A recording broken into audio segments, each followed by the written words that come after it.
Au nom de Dieu, le tout miséricordieux, le très miséricordieux. Chez les Occidentaux, seuls les moyens sont suspects, mais les objectifs sont acceptables.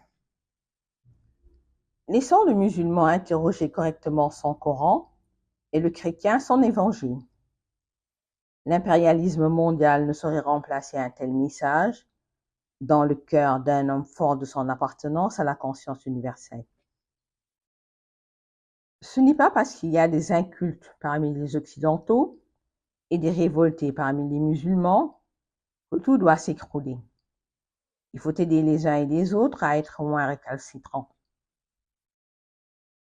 Dieu ne situe l'homme que dans le contexte de son universalité.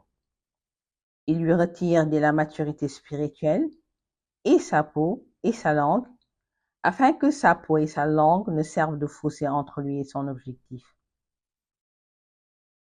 Le dialogue reste pour le négro-africain dont on devine les dispositions orales une source de salut qui est plus qu'une seconde nature.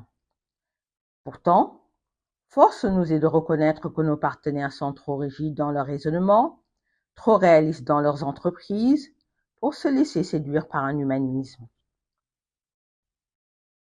Les plus riches du globe assaillent les pauvres et thésaurisent leurs avoirs au détriment même de tout esprit de fraternité et de rapprochement, daignant tout dominer l'ambition de l'avoir et de l'accumulation, et par-dessus tout, ils prétendent que le bonheur et la réussite sont l'apanage des seuls riches des civilisations industrialisées, jusqu'à même se prévaloir d'une prétendue élection, les plaçant au-dessus de tous les autres. Physiquement et même intellectuellement, l'homme en tant que citoyen universel est par la force des choses, voué à l'usure et même à l'anéantissement. D'autant que le rendement d'un cerveau dépend uniquement des préoccupations de la société à laquelle il appartient et dont il est l'élément pensant.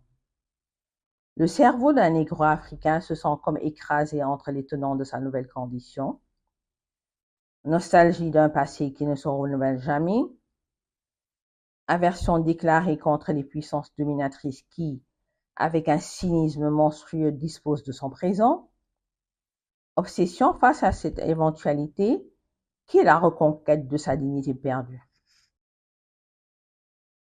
Les musulmans se plaisent à qualifier la civilisation occidentale d'anti-religieuse.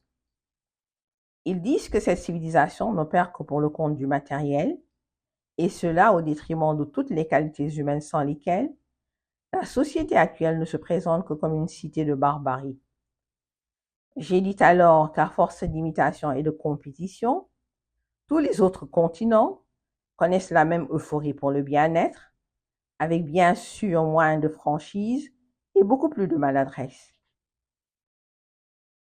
Malheureusement, certains Européens spécialistes de l'islam noir ont tendance à imputer la situation d'une certaine catégorie de musulmans à l'esprit rétrograde de la culture musulmane, alors que la situation est due plutôt à cette coïncidence qui veut que l'Occident soit héritier naturel de l'Orient et de ce fait, continuateur des conquêtes qui ne pouvaient avoir comme conséquence immédiate que la soumission de tous les hommes et de tous les pays à cette nouvelle loi qu'on appelle colonisation ou colonialisme.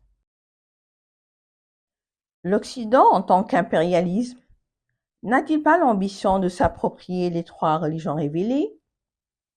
Il suffit que l'une d'elles refuse cette tendance hégémonique pour être traitée d'intégriste. Elles ont vécu toutes trois cette réalité démoralisatrice.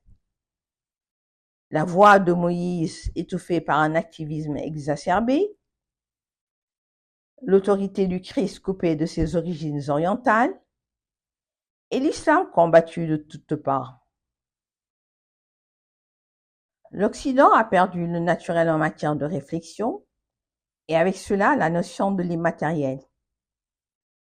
Il oublie ainsi ce que le prophète paix et salut sur lui appelle les trois urgences.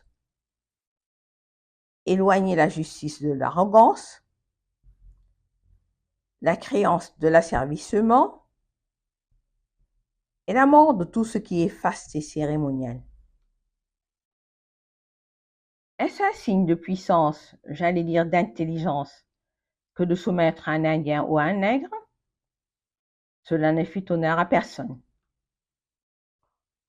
L'Occident a peur de lui-même, de son individualisme qui est une manière de mourir sans laisser d'héritage. Alors, il a inventé la radio et la télévision. Pourquoi donc êtes-vous constamment puni par le biais de la guerre, des dégâts de l'alcoolisme, de la cupidité, des jeux, de l'injustice, de la mesquinerie, de la tendance à l'exploitation? Vous êtes donc de simples humains. Dans le continent européen, il y a actuellement une autre race, la race des jeunes. Mais les réalités biologiques de l'homme sont telles qu'avec l'âge, tous ces jeunes connaîtront un jour la même amertume. Ils se verront dans la contrainte de faire face à une autre révolte. Quoi de plus tragique que de prendre conscience de la destinée du monde? Mais la voix de Dieu nous invite toujours à l'optimisme.